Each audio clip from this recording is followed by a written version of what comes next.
Welcome everyone to LG lesson number 7. Today I'm going to kind of break from my usual policy because of a request and give you guys what I'll just call in the title here, the question answering decision tree. Again, this is a kind of structure that I don't often do, but we'll see how it goes. Objectives for today. One of you guys recently emailed me with an issue that I haven't really dealt with. Apparently, this person can consistently minus zero the first three games in a section, but equally consistently struggles with the fourth game. First things first, before I go any further, as far as I can tell, the fourth game is not harder than the rest. So if the above happens to you in terms of you feel like the fourth game is always the hardest one, it's likely that you are running out of steam, and that's it. Then again, if that were really the case, you could probably detect that on review. When you look over the section after you're done, you'd be like, oh, if I just had more energy, if I just wasn't so panicked, I would have been able to get this last game. Usually, you can tell if that's the case. So, if you have this issue, maybe you're not actually reviewing your work properly in depth. When it comes down to it, there's just a lot of questions I have about this and no really forthcoming answers because I can't really get into your head about it. That being said, I do provide a flowchart on the next slide, and it might help you streamline your LG question answering process, preventing the panic, hyperventilation, energy drain, whatever the issue that you have is. Maybe that'll go away. I do want to offer a disclaimer slash reminder. If you're looking for a lot of structure in your LSAT instruction, I'm not your guy. Today's video is a pretty severe departure from the way I do things, and one I hope not to repeat largely because it really doesn't fit with the rest of my instruction. And yet another reminder, uh, today's video does not cover how to set up games, only how to handle questions. So I would refer you to some of my earlier LG content. If I have space for it, I will include a link to both a playlist and the one video itself that talks about setups. But moving right into the content, before I actually get into the flowchart, I do feel like I need to address open questions versus if questions. So the first thing you want to do when you hit a question is begin by identifying if you're looking at an open question or an if question. An open-ended question, these are the ones that say which one of the following could be true, and that's it. There's no extra data to plug in the diagram. They just throw you right to the wolves. That's an open-ended question. The other variant of question is the if question. Um, and those read if thing X is the case, which one of the following could be true?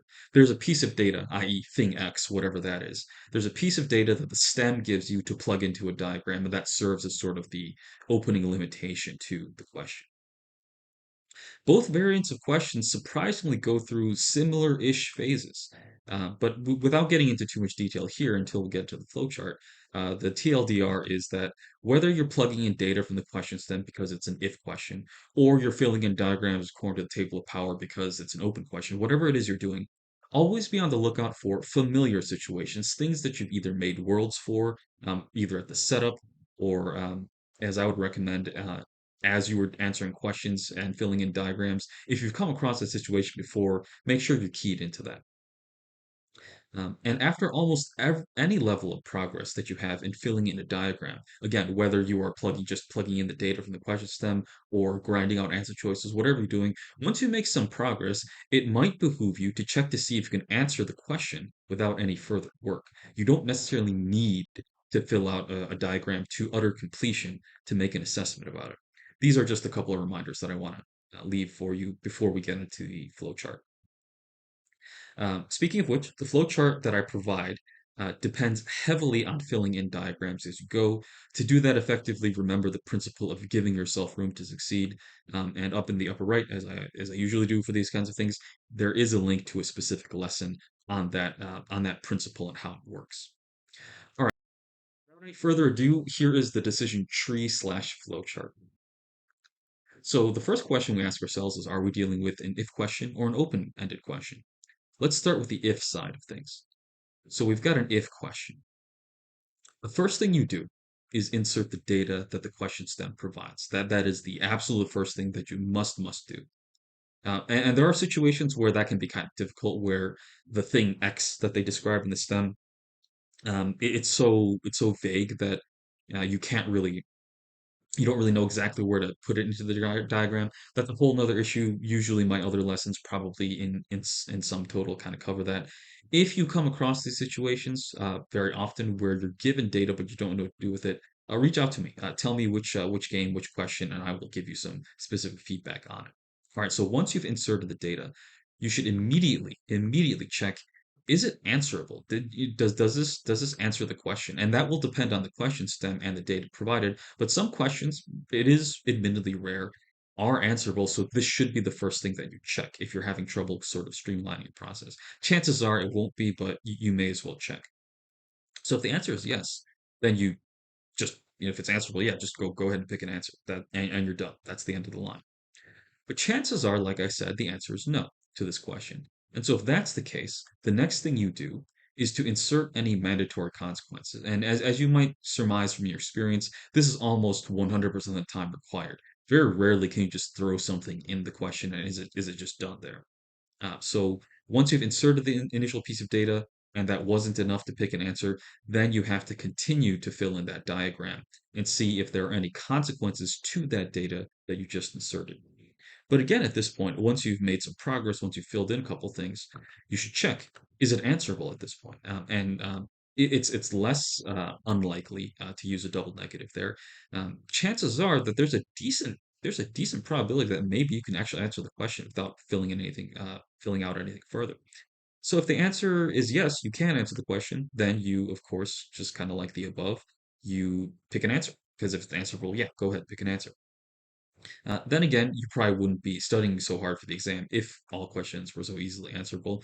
So there's a decent chance that the answer was unfortunately no. That even after inserting mandatory consequences, you could not actually answer the question. In that case, you kind of do two things at the same time, is what I would say. The first thing that you do concurrently is does the situation that you've made after inserting the mandatory consequences, is it what I would call rule familiar? Does it engage any rules that you are aware of? Like, let's say this is like the third or fourth question of the game, and you've come across rule three several times, and you figured out, hey, it's pretty important. It has a big impact on the rest of what's going on. That those are the sorts of things you should consider as you continue filling in diagrams, and it'll let you know if you're looking at something viable or not viable. Kind of concurrently, equally important to rule familiarity is what I would call world familiarity. And so again, I know a lot of you guys, despite my recommendations, you guys do a lot of worlds in the setup phase.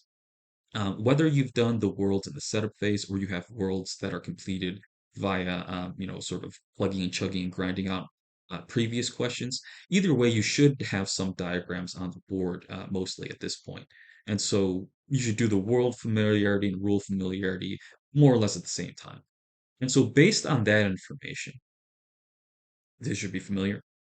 Does does that give you does that give you enough information to answer the question?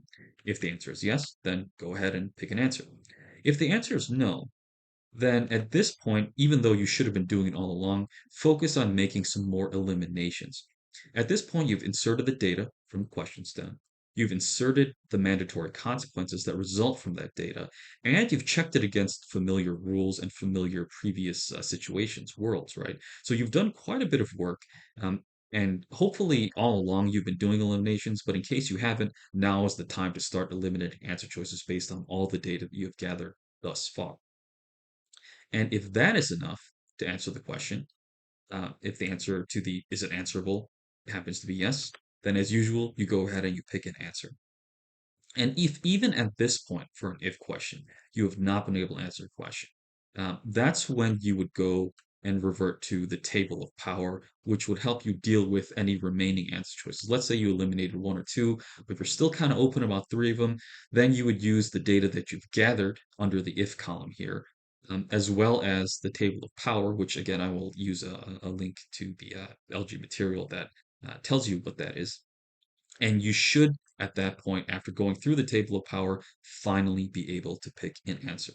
So that's all for if questions. These are, again, the question stems that give you a little piece of information to plug into a diagram. What if we're dealing now with the open-ended question side? It's a lot simpler on the open-ended question side. So if you are dealing with an open-ended question, then you kind of do something similar to um, via the world and rule familiarity. Um, Instead of inserting, so we skip the data insertion parts because open-ended questions don't give you any data to insert, and we go right to familiarity as we are testing answer choices at this point. We should eliminate things that we know don't fit the question based on worlds and based on the rules that we know. So again, any low-hanging fruit. So if it's a must-be-true question and you know that rule three kind of mandates a certain outcome and a bunch of answers don't respect that, that would be a rule in elimination you can make. At the same time, it doesn't have to be a rule. Let's say, on several previous questions, you just know that there's a certain state of affairs that cannot exist.